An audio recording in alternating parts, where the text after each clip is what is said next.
भारतीय कला की दुनिया में ना एक ऐसा खजाना छिपा है जो अक्सर मशहूर मुगल शाहकारों की छाया में कहीं खो सा जाता है। तो आज हम इसी छिपे हुए नगीने से पर्दा उठाएंगे, दक्कनी चित्रकला। अच्छा, जब भी हम क्लासिक इंडियन पेंटिंग के बारे में सोचते हैं तो दिमाग में क्या आता है? मुगलों के आलीशान दरबार और उनकी बारीक कलाकारी, है ना? लेकिन सोचिए, क्या हो अगर मैं कहूं कि ठीक उसी वक्त दक्षिण में एक पूरी तरह से अलग, एक बिल्कुल नई कलात्मक क्रांति चल रही थी। एक ऐसी क्रांति जो उतनी ही शानदार थी, पर जिसका अंदाज एकदम जुदा था। तो आज के हमारे सफर में हम सबसे पहले दक्कनी चित्रकला से जान पहचान करेंगे, फिर अहमदनगर में इसकी जड़ों को खोजेंगे, बीजापुर में इसकी शायरी को समझेंगे, गोलकुंडा की शान शौकत देखेंगे और आखिर में बात करेंगे इसकी विरासत की। तो हम बात कर रहे हैं 16वीं से 17वीं सदी के दौर की। जगह है दक्षिण भारत का पठारी इलाका, जिसे दक्कन कहते हैं। यहीं पर ये अनोखी कला शैली पनपी, जिसने अपनी एक अलग ही पहचान बनाई। देखिए, बहुत समय तक ना दक्कनी चित्रकला को बस इंडो पर्शियन या मुगल आर्ट का एक छोटा मोटा वर्जन मान लिया जाता था। लेकिन ये पूरी कहानी नहीं है। असल में तो ये एक कमाल का संगम है, जहाँ फारसी नफासत, तुर्की असर और दक्षिण भारत की अपनी कला परंपराएं मिलके कुछ एकदम नया और खास बनाती हैं। तो ये कहानी शुरू कहाँ से होती है? चलिए चलते हैं अहमदनगर, जहाँ हमें दक्कनी चित्रकला के कुछ सबसे शुरुआती और सबसे दिलचस्प उदाहरण देखने को मिलते हैं। ये जो तस्वीर है, ये तारीफ-ए-हुसैन शाही नाम की एक मैन्युस्क्रिप्ट से ली गई है। इसे अहमदनगर के सुल्तान हुसैन निज़ाम शाह प्रथम के सम्मान में बनाया गया था। जरा इस शाही दृश्य में हर किरदार की नज़ाकत और बारीकी पर ध्यान दीजिए। तो क्या चीज़ है जो इस स्टाइल को इतना खास बनाती है? पहली बात, रंग देखिए। ये उत्तर भारत की उस दौर की कला से कहीं ज्यादा गहरे और चटक हैं। फिर पहनावे पे गौर कीजिए। चोली तो उत्तर भारतीय है, लेकिन उसके साथ जो लंबा लहराता हुआ दुपट्टा है, वो एकदम दक्षिण भारतीय स्टाइल है। और ये जो पूरा ख्वाबों जैसा माहौल है ना, ये आता है फारसी इन्फ्लुएंस से।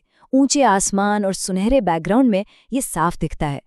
अहमदनगर के शुरुआती रंगों से निकलकर अब हम पहुंचते हैं बीजापुर, एक ऐसा राज्य जहां सिर्फ योद्धा नहीं बल्कि कवि और कलाकार राज करते थे।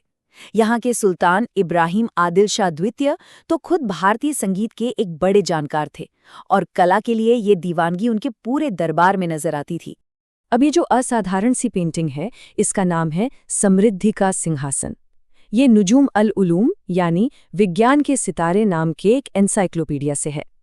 ये सिर्फ एक पेंटिंग नहीं, ये तो जैसे पूरे ब्रह्मांड का एक नक्शा है, जिसमें 7 स्तरों पर अलग अलग निवासी दिखाए गए हैं। ये बीजापुर की कल्पनाशील और गहरी सोच वाली कला का एक बेहतरीन नमूना है। लेकिन बीजापुर की कला में एक ऐसा सब्जेक्ट है जो उसे सबसे अलग, एकदम यूनिक बना देता है, और वो है योगिनी का चित्रण। इस पेंटिंग को महसूस कीजिए जरा। यहाँ एक योगिनी है जो एक मैना से बात कर रही है। ये पेंटिंग बीजापुर स्टाइल की उस काव्यात्मक, उस रूहानी क्वालिटी को दिखाती है। इसमें एक अजीब सी शांति है, एक सुकून है, जैसे हम किसी बहुत ही निजी पवित्र पल के गवाह बन गए हों। तो आखिर ये योगिनी थीं कौन? देखिए, ये वो महिलाएं थीं जो योग साधना करती थीं और आध्यात्मिक ज्ञान की खोज में एक अनुशासित जीवन जीती थीं। अब सोचिए, एक मुस्लिम सल्तनत की कला में उनका इतना प्रमुखता से दिखना, ये हमें कुछ गहरा बताता है। ये बताता है कि वो कल्चर सिर्फ दरबारी शानो शौकत तक ही सीमित नहीं था, बल्कि आध्यात्मिक और रहस्यमयी चीजों में भी उसकी गहरी दिलचस्पी थी। चलिए, अब सफर को आगे बढ़ाते हैं और पहुंचते हैं दक्कन के सबसे अमीर सल्तनत गोलकोंडा। और इसकी दौलत का राज क्या था? समुद्री व्यापार और यहाँ की मशहूर हीरे की खदानें, जिनसे दुनिया के कुछ सबसे जाने माने हीरे निकले। और ये जो बेशुमार दौलत थी ना, वो इनकी कला में साफ साफ झलकती थी। गोलकोंडा की पेंटिंग्स में गहनों की डिटेलिंग और सोने का इस्तेमाल ये आम बात थी, बल्कि कह सकते हैं कि ये उनकी पहचान थी। इस दरबारी सीन को देखिए। सुल्तान के सामने नाच गाना हो रहा है, सोने से जड़े कपड़े, बारीक गहने, ये पूरा माहौल गोलकोंडा की दौलत और शान का एक खुला ऐलान है।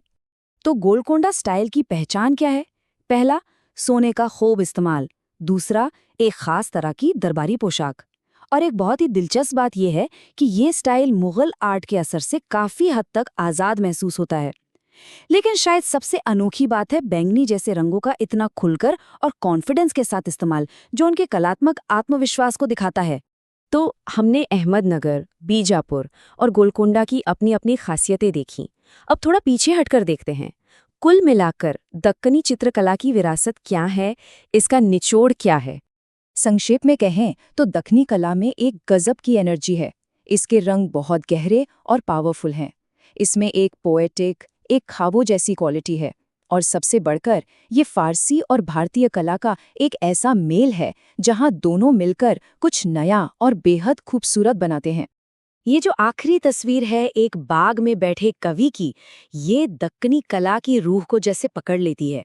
ये गहरी सोच में डूबी हुई है, पोएटिक है और कुदरत से जुड़ी हुई है। ये हमें याद दिलाती है कि ये पेंटिंग्स सिर्फ किस्से कहानियां नहीं थी। ये एक पूरे कल्चर की भावनाओं को, उसके मूड को दिखाने वाली एक खिड़की थी। तो जब हम इन पेंटिंग्स को देखते हैं तो हम सिर्फ कला नहीं देख रहे होते हैं, हम इतिहास देख रहे होते हैं। और ये हमें एक सवाल के साथ छोड़ जाती है। ये कला हमें उस दौर के बारे में क्या सिखा सकती है जब अलग-अलग संस्कृतियां टकराई नहीं, बल्कि एक दूसरे में घुल मिलकर कुछ नया और शानदार बना रही थीं। सोचने वाली बात है ना?